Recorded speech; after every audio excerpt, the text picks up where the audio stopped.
এখানে একটা সভা ছিল, এই সভায় ফিরোজ ভাইয়ের উপরে গুলি করেছিল নাকি এই বাড়িতেই? দেখুন, তাদের মেইন টার্গেট ছিল ইউনিয়ন সভাপতি মফিজুল ইসলাম খন্দকারের উপরে। ওনারা ওখান থেকে আমি তো এখানে দাঁড়ানো মাদ্রাসার কর্নারে দাঁড়ানো, ওখান থেকে ওরা বলতেছে যে মফিজকে মারা, মফিজকে মারা হলে এখান থেকে এই এলাকা থেকে বিএনপি রাজনীতি শেষ। মফিজকে খোঁজ করো, মফিজ কোথায় আছে। এটা কে বলেছিল? এটা ডাইরেক্ট সাবেক আবুল খায়ের চেয়ারম্যান। আমাদেরকে আরো ধ্বংসযোগ্য একটু দেখাবেন।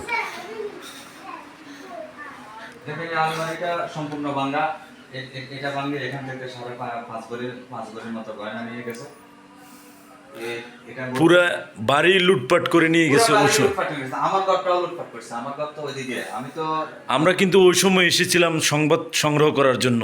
আমি তো অলরেডি এখানে ছিলাম না। ওদের মেইন টার্গেটটা ছিল মফিজুল ইসলাম খন্দকারকে খতম করা। আর কোথায় আছে একটু দেখাবেন।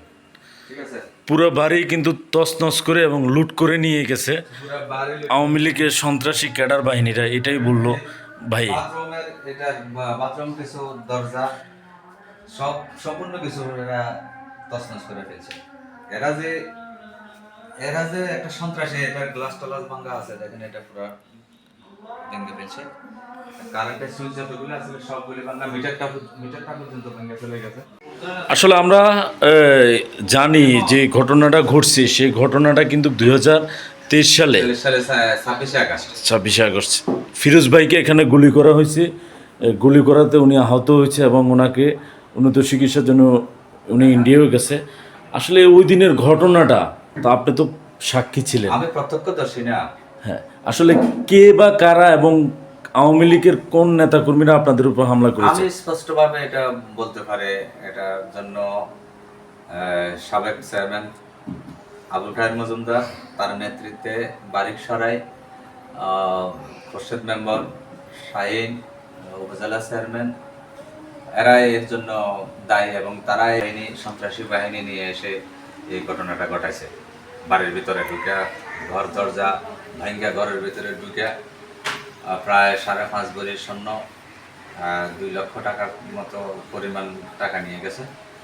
আর আপনার কারেন্টের সুইচ, ফ্যান, লাইট, বাথরুমের এমন কিছু নাই যা কিছু রেখে গেছে, সব ভেঙে চলে গেছে ওরা।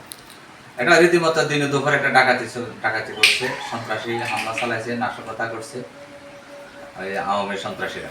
এখন তো তারা ক্ষমতায় নেয়, পালিয়ে গেছে। তাদের নেত্রী শেখ হাসিনা স্বৈরাচার হিসাবে আখ্যায়িত হয়েছে। এখন আপনারা কোনো মামলা করেছেন কিনা এই বিষয়ে?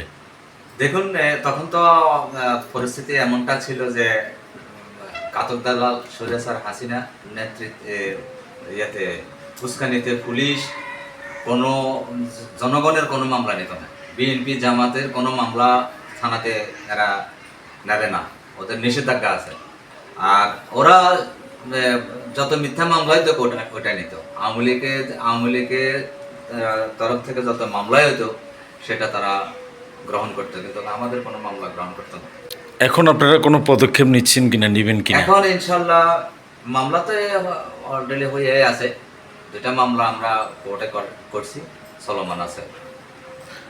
ওই সময়ের ঘটনাকে আপনি কিভাবে দেখেন? ওইটা তো একটা সন্ত্রাসী হামলা, নাশকতা। এরা তো মিথ্যা, হুমকি দম্বি, অত্যাচার, নির্যাতন, মামলা হামলা, লুটপাট, এটা ছিল ওদের রাজনৈতিক উৎসব। এরা জনগণের ক্ষমতার উৎসব বা ছাত্র জনতার যে কোনো ভোট নির্বাচন, এগুলো ওদের ছিল না। আমি মোহাম্মদ মফিজুল ইসলাম, কাউনাই উপজেলা 7 নম্বর বেলগড় উত্তর ইউনিয়ন বর্তমান আহ্বায়ক। গত 26 আগস্ট অর্থাৎ 2023 26 আগস্ট শনিবার বিকাল 3টা থেকে 2:30টার ভিতরে ওখানে আমাদের একটা প্রোগ্রাম ছিল, মনিবে সেখানে যাওয়ার কথা ছিল। সেই প্রোগ্রাম 5টার সময় মনিবে উপস্থিত হবে। এইদিকে আমরা প্রস্তুতি নিচ্ছিলাম যে কর্মী সম্মেলন কীভাবে সম্পন্ন করা যায়। 2টা থেকে 2:30টার ভিতরে আওয়ামী লীগ সন্ত্রাসীরা নিরস্ত্র নিরীহ মানুষের উপরে কামরুল হাসান শাহিন, আবুল খায়ের, লোকমান, তারপরে শাহাবুদ্দিন, সাব্বির, রাব্বি, শাহপরান, মাসুদ, আবুল খায়ের, খোরশেদ মেম্বার, নাইম, বিশাল একটা বাহিনীর নেতৃত্বে আমি যতটুকু এই পর্যন্ত জানতে পারছি যে সমস্ত কিছু কামরুল হাসান শাহীন ইয়ার থেকে লাউনা এরিয়ার এবং কুমিল্লা দক্ষিণাঞ্চলের বিভিন্ন এলাকা থেকে এই সন্ত্রাসীগুলোকে ভাড়া করে আনা হয়েছে এবং প্রত্যেককে টাকা পয়সার বিনিময়ে অস্ত্র দিয়া আমার এখানে সহস্র হামলা চালাইছে নিরীহ মানুষের উপরে। আমরা 7 থেকে 8 জন মোটামুটি ইনজুরি, 2 জন গুলিবিদ্ধ, আমার হাতে ইয়া ছিল, ইনজুরি ছিল, আরও গুলিবিদ্ধ হয়েছিল কে ওই সময়? গুলিবিদ্ধ হয়েছিল ফিরোজ, মোহাম্মদ ফিরোজ মিয়া গুলিবিদ্ধ হয়েছেন এবং হাফিজ রহমান তার মাথা ফাটে ফেলছে, মনির হোসেন তারও মাথা ফাটে ফেলছে, 5 থেকে 6টা কোপ দিচ্ছে মনির হোসেন। এখন তো আওয়ামী লীগ ক্ষমতায় নাই এবং পালিয়ে গেছে শেখ হাসিনা। এখন আপনি কি ধরনের আইনগত ব্যবস্থা নিয়েছেন? এই মুহূর্তে যেহেতু সরকার পালিয়ে গেছে, আমার পরবর্তী পদক্ষেপ হবে আমি আইনের আশ্রয় নেব। এখন পর্যন্ত 1 বছর অতিবাহিত হয়ে যাওয়ার পরও আমার ঘরের যে ক্ষত চিহ্ন সারা বাড়িতে এবং ঘরের ভিতরে বাইরে এখনও সেই চিহ্নগুলো আমি বুঝতে পারিনি, এখনও রয়ে গেছে।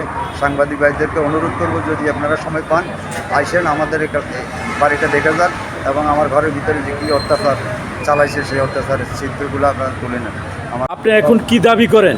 আমি এই সুষ্ঠু বিচার চাই, যাতে আইনানুগভাবে আপনি কি মামলা করছেন? মাধ্যমে মামলা প্রক্রিয়াধীন, একটা মামলা চলতেছে, আরেকটা প্রক্রিয়াধীন আছে, ওইটাও মামলা হবে ইনশাআল্লাহ।